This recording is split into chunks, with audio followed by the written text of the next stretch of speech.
Welcome everybody to my home. I'm Chef Rob. Usually we meet in the libraries, but today it's in my home. We're going to do a virtual cooking class. Some of you may have made the Irish soda bread muffins, but many didn't get the chance to this year. So here we go. Let's make some Irish soda bread muffins. So the first step is going to get some flour. When you're measuring the flour, always make sure you have something to level it out and make it nice and smooth. One of the tricks I like to do is kind of overfill my measuring cup, okay, and then take it and go along the plastic of it, okay, or the metal, whatever you may be using. Make sure it's nice and smooth, okay. This is going to get 2 cups of the all-purpose flour, okay, just like that. Flour will typically last from a year to 2 years as long as it's kept in a cool, dry place. Okay. Going to move along onto the sugar.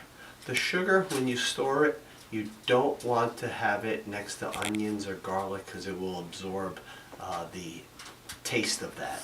So I'm going to do the same thing. I'm going to overfill the sugar and just shake it to the right amount where it's nice and level. Okay, when you do this, when you put in sugar in baking recipes, put the full amount. A lot of people are cutting back on sugar, trying to, okay, but what you really want to do is add everything because it does create the moisture and the texture of the muffin, the bread, the cookie, whatever you may be making. Okay, so we're going to put that right in here. Going to move right over to some baking powder. Baking powder will make it rise. I'm putting in a half of a measurement, half a teaspoon, 1 full teaspoon, and then I'm going to add some baking soda. Baking soda is what will make it spread. Baking powder and baking soda, the way to tell if it's fresh is put a little vinegar on a little teaspoon, and if it starts bubbling, you know it's still fresh. Because a lot of us right now probably have it in our pantry for probably 2-3 years, right? So, and the other thing is we're going to put salt in. Never leave the salt out. Always take the full amount. This is only a half teaspoon for a lot of muffins. Okay, the salt brings out all the other flavors.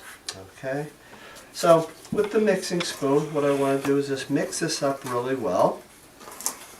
Get all those ingredients in really good. And then I'm going to use some unsalted butter. I'm using a half of a stick. This is very cold butter, okay? The colder the butter it is, what will happen is the dough will not be as sticky, okay? So, when you're at home and you're making this, put it in the freezer, and then you can always grate it right into here, okay?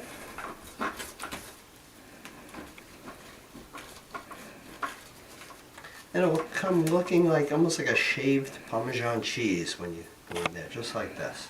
Okay, so we're just going to leave this to the side.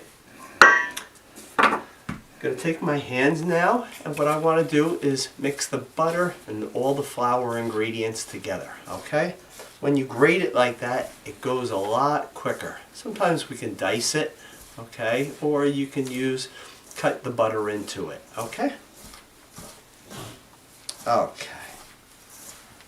Just about all combined.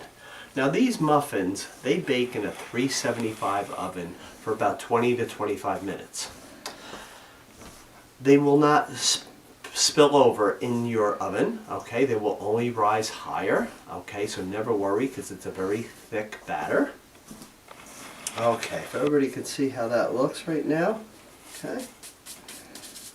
Okay, so what I'm going to do right now is I'm going to put in some caraway seeds.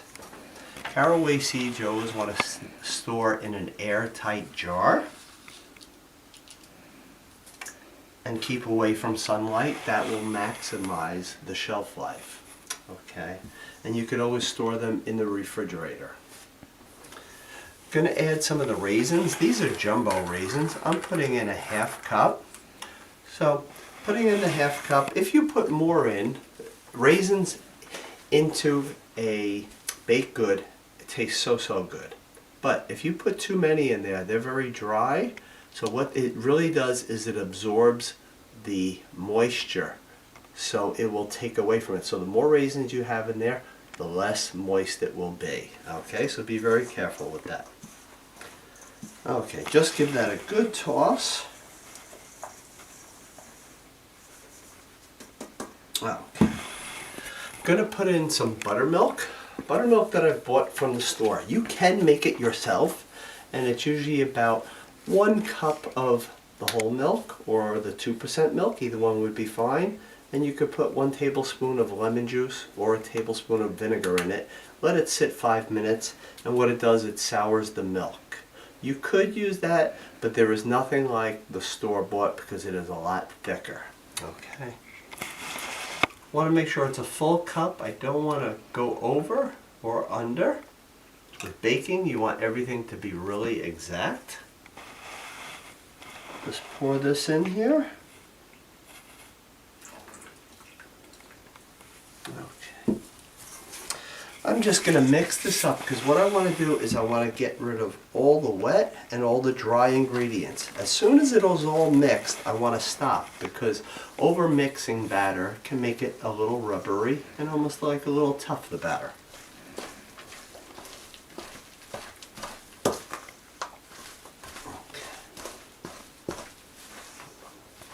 Buttermilk that you buy in the store, if the date says on it March 1st and you had it in your refrigerator on the 14th, it is still very safe to drink. Not to drink, actually to bake with, okay, or to use in any type of recipe. Whether you're marinating chicken or something like that, that would be fine. So if everybody can see, it's a very thick batter. Kind of hold it up and kind of slowly let it drop so you can see what yours batter should look when you make these at home. Okay. You could take a little butter and wipe it inside here. You could put the little muffin liners, or you can spray it. I'm just going to give this a spray. One of the things with the spray whenever you're using this, don't go into each tin individually, because what will happen is you'll have a little puddle of the spray, and that will make your muffin greasy. You want to do a very quick spray, just like that. Okay. And then I'm just going to take some of this batter. I'm going to put it into the muffin tin. Now, this can make anywhere from 6 to 10 muffins. I really seem to like a nice hearty muffin, so I'd have one of these in the morning. So I actually make 6 out of this recipe. So if you're making the 6, you want to cook these for about 25 minutes. Okay, maybe even a few minutes longer. If you're making the 10 count, then I would make them for probably about 18 to 20 minutes. That would be good enough. Okay. Okay. Make sure they're all nice and even so that way they come out of the oven all at the same time. Okay, that is good. Alright, I'm just going to take these gloves off. Okay, one of the things that we do with the Irish soda bread or Irish soda bread muffins is we put a little cross in them. By putting a cross in them, a lot of people believe it's so it cooks evenly and all that, but in Ireland they feel it keeps the devil away. So that's what we're going to do with each one right here. Okay.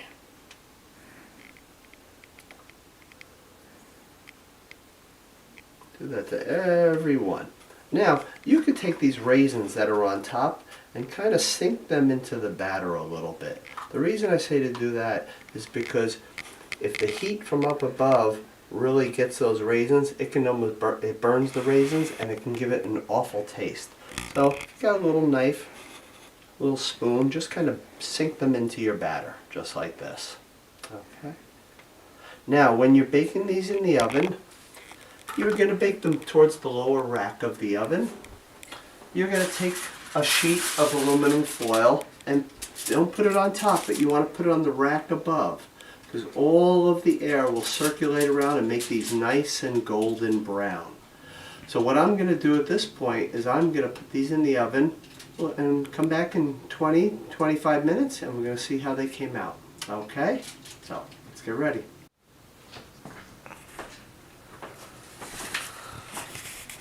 Hello everybody, I'm back. These just came out of the oven. They took about 25 minutes, maybe a minute or two more. And I made 6 of them, remember, so they're a nice big muffin. As you can see, look at the size of this, okay?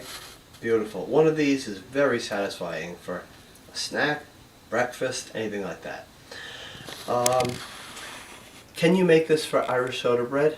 The answer is really no. The reason is when I balanced this recipe out, it was too much baking powder to make the bread. Okay, so I have a different recipe for Irish soda bread that I'll share with you in the probably next March. Okay, when I'm doing this, I'll still be doing these probably live from my home, but I will be back at the library, and I hope really soon. Please stay in touch with the library. I'll send the recipes there as well. One of the other things, actually, I should say, is when you're baking Irish soda bread, always bake it on parchment paper or one of the silicone baking mats. Really protects the bottom from getting too dark. The muffins, again, don't spray it too much. Make sure that there's butter, okay, that you can wipe around the corners of it, but not too much. Okay, you don't want them to come out greasy. You want to taste a nice Irish soda bread. People will say, are these moist, or is it like Irish soda bread?